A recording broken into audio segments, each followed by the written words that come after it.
Assalamualaikum warahmatullahi wabarakatuh. Saya Vira Pradiana, NIM 1808-2004 dari kelompok 5, kelas B, Praktek Akuntansi Perbankan dan Syariah. Di sini saya akan mempresentasikan tentang bab akuntansi kas, penempatan pada Bank Indonesia, clearing, dan pajak. Clearing. Clearing merupakan sarana atau cara perhitungan hutang piutang dalam bentuk surat berharga atau surat dagang dari suatu bank peserta yang diselenggarakan oleh Bank Indonesia atau pihak lain yang ditunjuk. Dalam kegiatan clearing digunakan warkat, dokumen, dan formulir clearing. Warkat adalah alat pembayaran bukan tunai yang diperhitungkan atas beban atau rekening nasabah atau bank melalui clearing. Dokumen clearing adalah dokumen yang berfungsi sebagai alat bantu dalam proses perhitungan clearing di tempat penyelenggara. Formulir clearing adalah formulir yang digunakan untuk proses perhitungan clearing, meliputi neraca clearing penyerahan dan pengembalian yang disediakan oleh penyelenggara clearing, neraca clearing penyerahan, dan pengembalian yang disediakan peserta clearing, dan biliet giro saldo clearing yang disediakan oleh peserta. Sistem jasa clearing. Sistem jasa clearing ini ada 5. Yang pertama sistem manual. Sistem manual ini adalah sistem penyelenggara clearing lokal yang dalam pelaksanaan perhitungan, pembuatan biliet saldo clearing, serta pemilahan warkat dilakukan secara manual oleh setiap peserta. Yang kedua, sistem semi otomasi. Sistem semi otomasi adalah sistem penyelenggara clearing lokal yang dalam pelaksanaannya itu perhitungan dan pembuatan biliet saldo clearing dilakukan secara otomasi. Yang ketiga, sistem otomasi. Sistem otomasi adalah sistem penyelenggaraan clearing lokal yang dalam pelaksanaan perhitungan, pembuatan biliet saldo clearing, dan pemilahan warkat dilakukan oleh penyelenggara secara otomasi.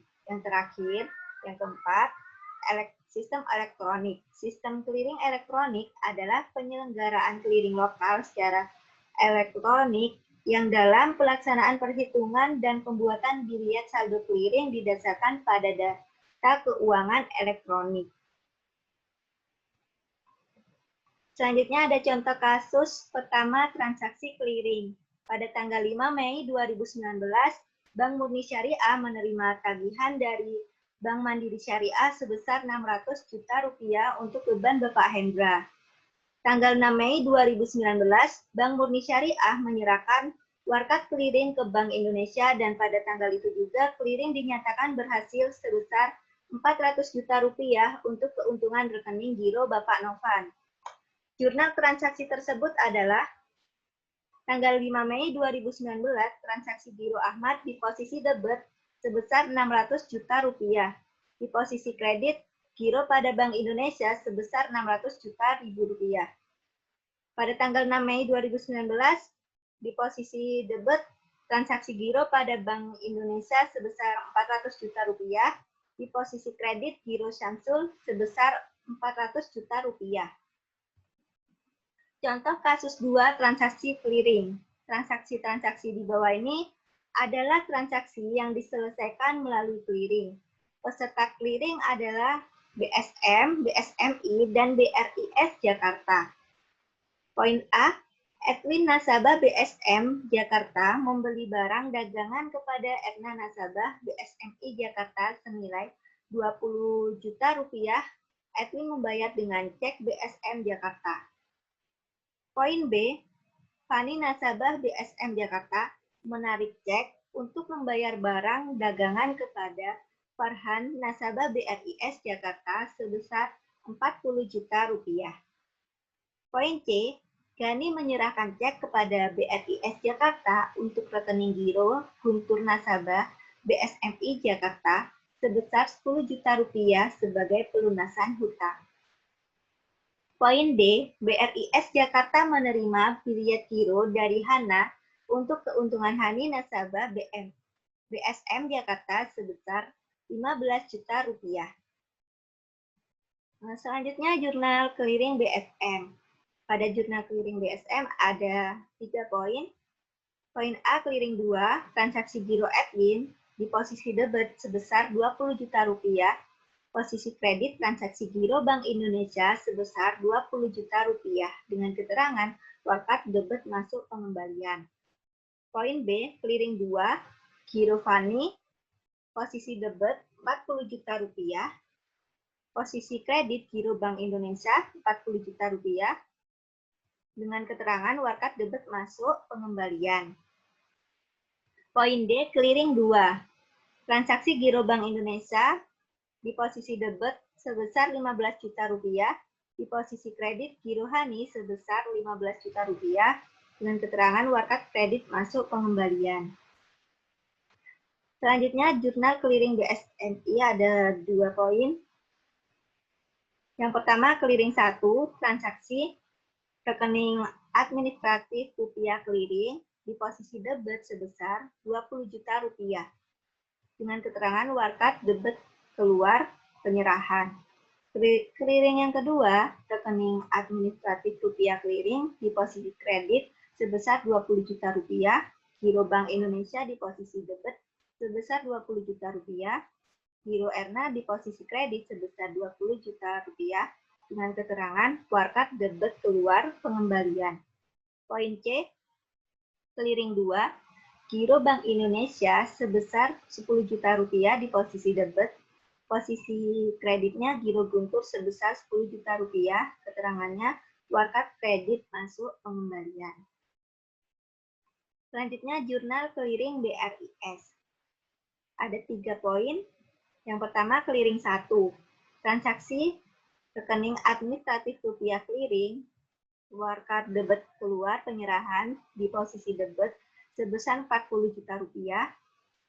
Clearing 2, di posisi kredit, rekening administratif rupiah clearing sebesar Rp40 juta.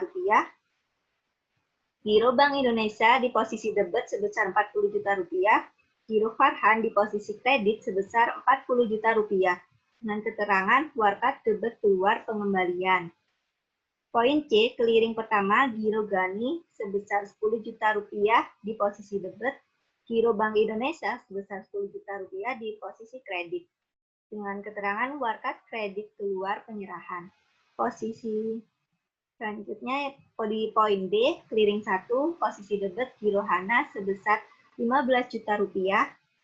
Posisi kredit giro Bank Indonesia sebesar Rp15 juta dengan keterangan wakat kredit keluar penyerahan. Pajak. Pajak didefinisikan sebagai kewajiban untuk membayar tunai yang ditentukan oleh pemerintah atau pejabat berwenang yang bersifat mengikat tanpa adanya imbalan tertentu. Dari kutipan Inayat tahun buku 2003, perbedaan antara pajak konvensional pajak syariah yaitu sebagai berikut. Dilihat dari segi aturan perundang-undangan tentang pajak penghasilan, pajak konvensional ada di aturan Undang-Undang Nomor 17 Tahun 2000. Pajak syariah ada di Aturan Perundang-Undangan Peraturan Pemerintah Republik Indonesia Nomor 25 Tahun 2009. Sumber hukum pajak konvensional itu undang-undang, sedangkan pajak syariah sumber hukumnya undang-undang, Al-Quran, dan Al-Hadis. Fungsi pajak konvensional yaitu fungsi budgeter, fungsi alokasi, fungsi regulasi, dan fungsi sosial. Pajak syariah fungsinya yaitu fungsi penerimaan, fungsi mengatur, fungsi distribusi, berfungsi sebagai pengatur kebijakan moneter, berfungsi sebagai pendorong investasi dan konsumsi. Unsur-unsur pajak konvensional, objek pajaknya adalah harta, sedangkan subjek pajaknya adalah kaum muslim. Pajak syariah, subjek pajaknya adalah bisa perseorangan atau badan usaha atau perusahaan yang sudah wajib membayar pajak. Objek pajaknya adalah seperti pendapatan, peristiwa atau kejadian, dan lain-lain. Dilihat dari ada tidaknya prinsip mutalis mutadis, pajak konvensional itu tidak ada, sedangkan pajak syariah itu ada. Sedangkan dilihat dari jenis pajak, pajak konvensional ada pajak langsung, pajak tidak langsung, pajak negara, atau pajak pusat, pajak daerah, pajak subjektif, dan pajak objektif. Sedangkan pajak syariah, jenis pajaknya ada pajak kas, pajak persediaan, pajak piutang, pajak pangan, pajak inefisiensi. Transaksi pajak konvensional yaitu transaksinya umum, sedangkan pajak syariah ada 3 transaksi. Transaksi bagi hasil. Transaksi bagi hasil ini dalam bentuk mudharabah dan musyarakah. Yang kedua, transaksi pinjam-meminjam, yaitu transaksi dalam bentuk qard. Transaksi sewa-menyewa dalam bentuk ijarah dan ijarah muntahiyah bitamlik.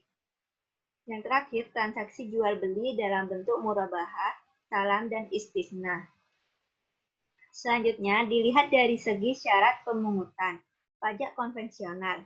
Pajak konvensional ini syaratnya yaitu pemungutan pajak harus adil.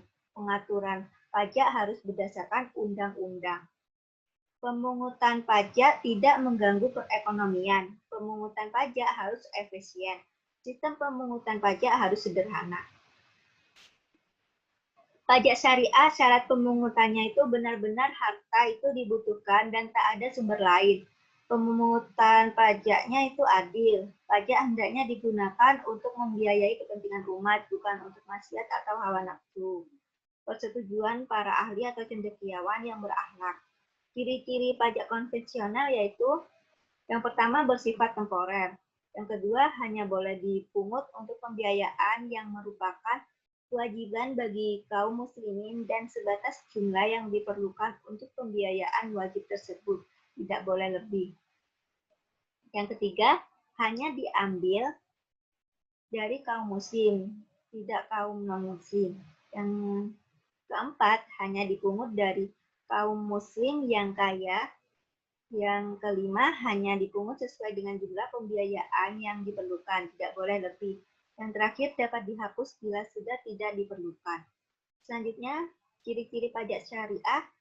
Yang pertama, bersifat selamanya atau abadi. Yang kedua, ditunjukkan untuk seluruh warga tanpa membedakan agama. Yang ketiga, tidak membedakan muslim dan non-muslim dengan alasan tidak boleh ada diskriminasi.